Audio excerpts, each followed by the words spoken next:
Happy July 12th, the day after my birthday.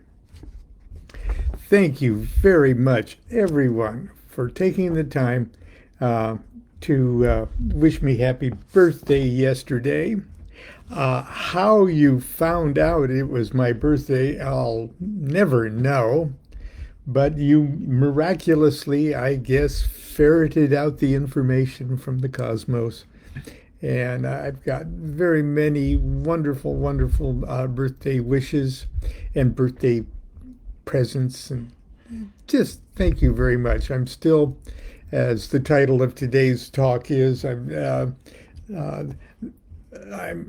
hungover, not with alcohol, but hungover with just festive joy and a little bit of heat stroke to go to go with it. We got a lot of nice comments on yesterday's morning visit, and a lot of nice comments on our little rescue bird, our little Benny DeFinci, who actually spent last night, as far as we know, in our little protective cage until it's ready to set free. It's spent it on its perch, a little twig, mini branch that Constance has. So that's encouraging. It wasn't sleeping on the floor of its cage, and it feels good enough to fly around. So we're prepared to, as soon as we know that it's eating on its own and taking grit and things like that, we'll be saying goodbye to it and putting it out in I would say the cold, cruel world, but it's the blistering, cruel world. Today is, well, first of all, there's this thing that I showed you at first. Now it shows that these are the 12 of the 16 court cards. The princesses are represented, but they're represented along with the aces right there in that square in the middle. Okay. And if we look at the square of Scorpio, let's see if I can get a pointer thing there. If we look at I'll get right up there to Scorpio, right there. Okay. Now, Scorpio is a fixed sign of the zodiac. Okay, a fixed sign. And it's the fixed sign of water. So the ace and princess of cups represents this whole side of that square from here to there. And the fixed sign is right in the middle of that pie slice there, see? So the cardinal, Libra, fixed, mutable. Okay. So these cards on the outside represent the 30-degree periods. Okay. But they don't, as you can see, they don't cleanly rule zodiac signs. And you can see it clearly here in the cardinal sign of water there, Cancer. You see that the Queen of Cups, she rules like 2/3 of Cancer, but she has backed up and she is adopted. Like a little bird, she has adopted the last card of the suit of swords there, the 10 of swords. So it's the job of the elements to mix. Otherwise, they wouldn't have a foreign attractor inside them that will link them and glue them together with other elements to create the entire uh, infinite combination of things that attract each other to make the material universe, and all the metaphoric things the material universe is a symbol of. So we see that the Queen of Cups there, okay, Queen of Cups. That's my birthday card because the Queen of Cups includes July 11th. There's the Queen of Cups, and she rules 20 degrees of Gemini to 20 degrees of Cancer. So she has backed up and grabbed that foreign element, the ten of swords, and adopted it. So the Queen of Swords, in a way, shares her small cards with the guy next door there, who just happens to be the Prince of Wands, who starts the 30-degree period starting today. Okay. So, all that's still in Cancer for a little while. So, living inside that Queen of Cups. Okay. Are the 2, the 3, and the 4 of Cups small cards. You can just follow the dates. June 21st to July 1st, July 2nd to July 11th, which just ended today. So that three of Cups there, that was my birthday card. Okay, and now starting today, the birthday card is the 4 of Cups, and it'll go right through to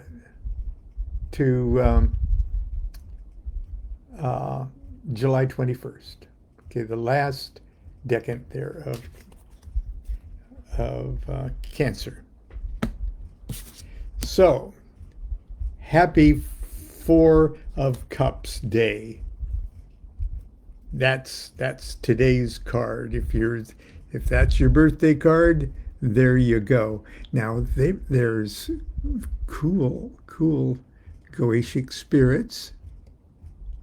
Okay, one for the day and one for the night for this 10-degree period. And there are 2 angels of the Shamhamfarish. Now, I'm not sure how you should pronounce Hayael and Mamiya, but they are very, very interesting angels of the Shamhamfarish, because Hayael, his name refers to and is the angel of that facet of deity that is the Lord of the universe. And the other one, okay, which is the second 5 degrees of the period, Mamiya, is the end of the universe. Okay, the 2 Goetic spirits are number 12, Citri. Great Prince appeareth first with a leopard's head and the wings of a griffin. But after the command of the master of exorcism, he putteth on human shape. And that, very beautiful. He inflameth men with women's love, and women with men's love, and causeth them also to show themselves naked, if be desired. Okay, now, obviously that at least for some magicians at first. That sounds good. I'm going to whip that guy up. Of course, you can now whip it all up on the universe, whip it all out on the universe or on on the internet. Okay. And the second one is Hagenti, number 48, Goetic spirit. He's a president appearing in the form of a mighty bull with a griffin's wing, but this is at first. After that, at the command of the exorcist, he putteth on human shape. His office is to make men wise and to instruct them in diverse things, also to transmute all metals into gold, and to change water into wine. Okay. Anyway, that's the lowdown on the Lord of Blended Pleasure. Crowley calls it actually luxury. Divinatory meanings luxury. The seed of decay starting to enter into that abundant pleasure that we had in the Three of Cups there. But still, it's okay. It's almost too much of a good thing that at least brings with it the caution of, okay, this is great, okay, ideal in fact, but too much more is going to be overdoing this thing, okay.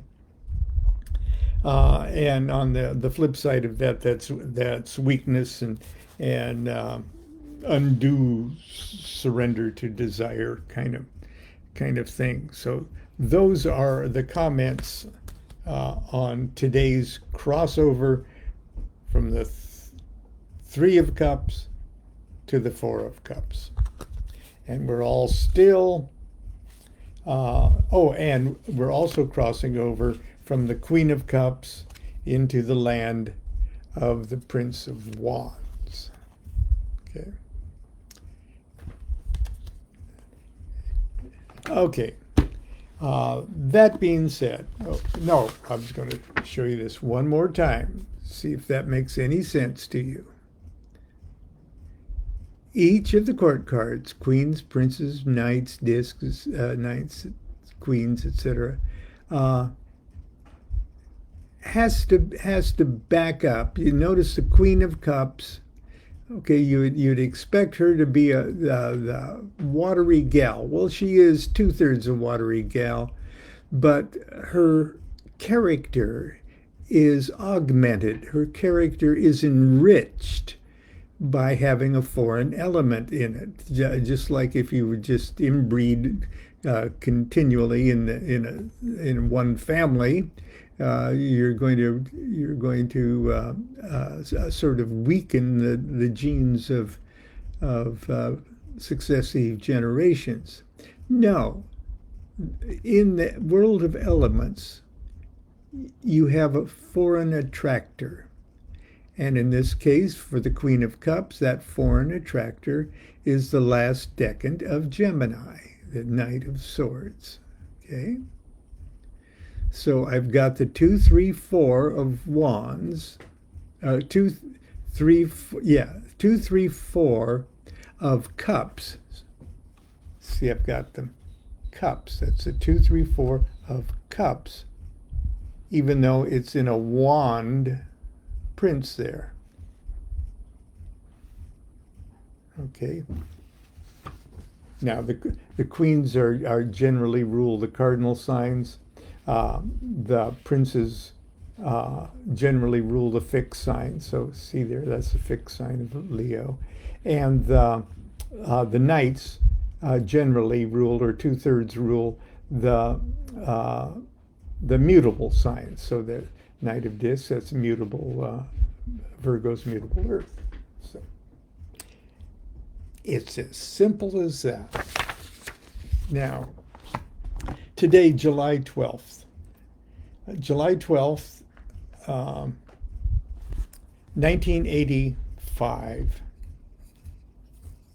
Oh, first of all, I have a segue for that. I showed you this the other day. I posted it. This is a disc that I was sort of ceremonially presented on the date, which was the occasion of my first degree in the OTO. Okay, the 0 degree took place on November 15th, 1975. But the first degree, that's how things go in the OTO, you start with 0, was on August 14th, 1976. And the disc was, it's just kind of a simple, inexpensive coaster that Phyllis painted with gold paint there, and she inscribed it. That's her handwriting there. But it was presented to me. She and Grady and Helen Parson Smith were the officers at my first degree, because there just wasn't that many other people. There was a couple, I think, but there wasn't that many other people to be in the OTO at the time. So those were my 3 officers, and Grady presented this to me. So Phyllis made it and engraved it, but Grady presented it to me on the occasion of my first degree, or on the date anyway.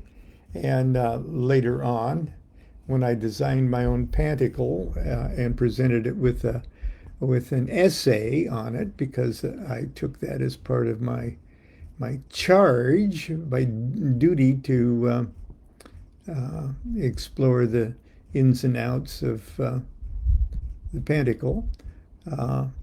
Then I sort of attached it with wax there on the bottom, and we've talked about that a lot. Why am I bringing this up? Is because I had known Grady L. McMurtry, since November 15th, 1975. Nearly 10 years later, on July 12th, 1985,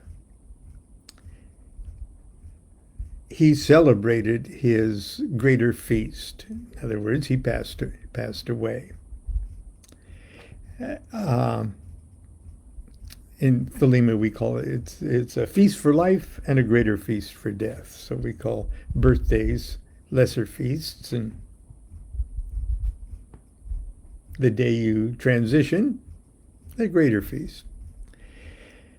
So this is the day that we mark the passing of Grady L. McMurtry.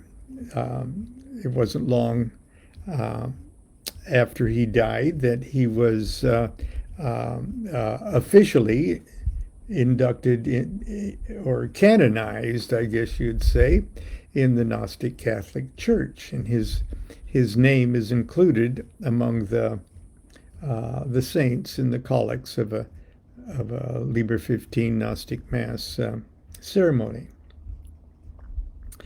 But he had been ill for actually a number of years, and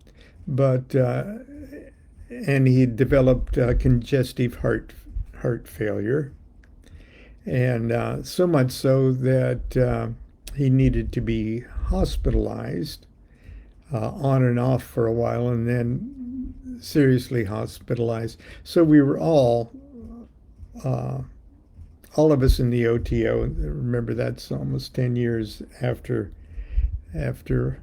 my lonely first Minervalan first. All of us in the OTO are very, very concerned. We're not only concerned about his health, but the future of the order. It's just, it was just freaky to think that we had almost just got it going again after Crowley's death and Germer's neglect of the initiatory end of the order. And here we have the crisis of our leader, our supreme and holy king, coming to an end, and so there's a great deal of uncertainty and stress. But anyway, on July 12th, Grady was hospitalized up in the Bay Area, and our dear friends, Doug and Karen James. Karen worked for a large real estate or I don't want to say construction, but anyway, a large real estate developer. And the company had season tickets to the Angel baseball game. I think they probably had season tickets to the Dodgers too. But anyway, the Angels in Anaheim were our local team, and they had box seats, and they invited Constance and I to go to the baseball game that day in Anaheim. And Constance and I just love live baseball anyway. And that year, 1985, we were actually following the adventure of the Angels, and they were losing. Just they're the West Coast equivalent of lovable losers at the time. This was before they won World Series and things like that. And so our little baseball ritual, when we'd go, especially go with Doug and Karen, we'd have a little tailgate kind of drinky poo before the game, and it's the only time that Constance ever sipped anything besides just a little champagne at Mass and things like that. But before a baseball game, she would shoot back a shot of Stoli in the parking lot, usually with Doug and Karen and me. She'd do a shot of Stolichnia vodka, warm, like a cowgirl, and like a Russian cowgirl. And then we would rush in to get through the turnstiles and the tickets and go up the escalators and everything else to get to the box seats. And I'd chug back one of those canned martinis. I wasn't. But anyway, we wanted to get in our seats just as the alcohol was hitting. And it's not a lot of alcohol, just the buzz. Okay, that blissful 3 minutes. I'm going to turn that down.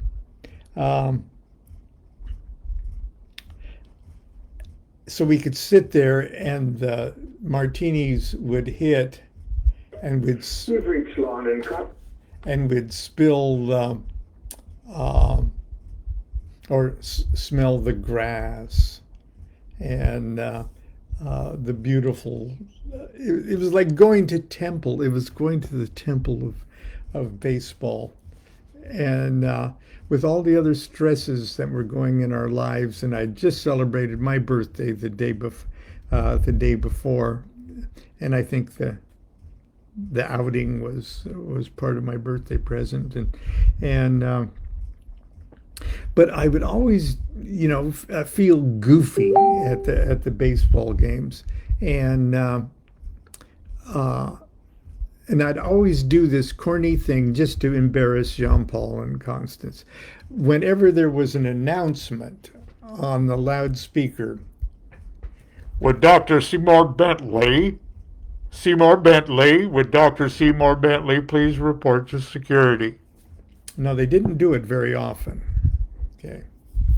but that would go on the PA system for the whole Angel Stadium. And every time they would do that, I would turn to the person sitting next to me, and I would get up and I would say, "Excuse me, I'm Dr. Seymour Bentley. That's for me." And that would require all those people to stand up to let me go by. And once they were all standing up, I'd go, "Nah, I'm kidding. I'm not Seymour Bentley." Okay, everybody, oh, boo! You know, it was my goofy sophomore thing to do. But every baseball game, would Loretta Bentley please? And I'm Loretta Bentley, and this time we're at the baseball game, and actually, Doug and Karen, I misremembered. Doug and Karen got us the tickets, but it was just Jean Paul and Constance and I. Yeah, so that's important. Okay, because all of a sudden I heard, "Would Lon DuQuette please report to security?" And I, in my Stolichnia or my martini brain and my goofy, relaxed feeling there, I just heard an announcement, but it didn't register that it was my own name. Okay. And so I get up like I always do, and Jean Paul goes, "Oh," and Constance goes, "Oh, no." I say, excuse me, and they go, "I am Lon DuQuette." Excuse me, and it finally dawns on me that it's my name. And I go to the usher, and the usher shows me where security is, and it's a phone call. And when they hand me the phone,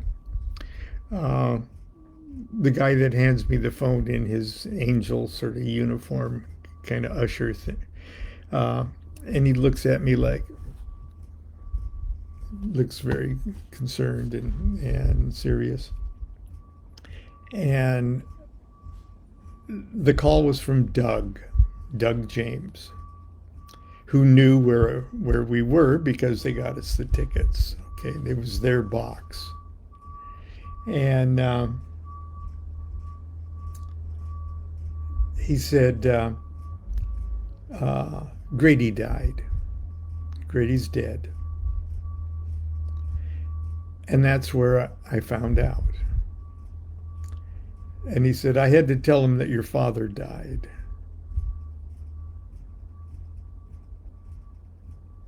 Which in a way was kind of poignant. Anyway, we said, well, we'll have to get together and arrange to, we'll have to get together and talk soon. But I thank Doug, and I'm sort of stunned. It's like in one of those movie scenes where a person is sort of in a state of shock, and the sound in the background sort of fades into a confused background kind of thing. That's how things were. And I sort of mindlessly made my way back to the seats, and as I was coming out of the well area and into the open stadium area,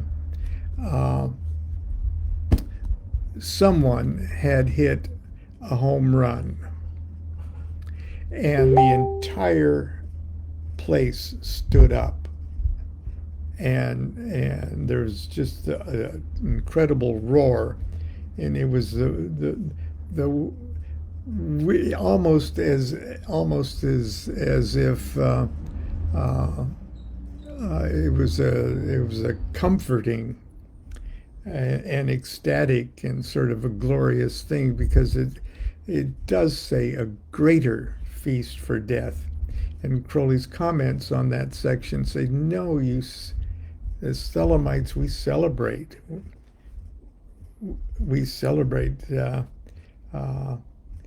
Ultimately, death is the crown of all. And anyway, that's my Grady McMurtry Greater Feast story on today, July 12th.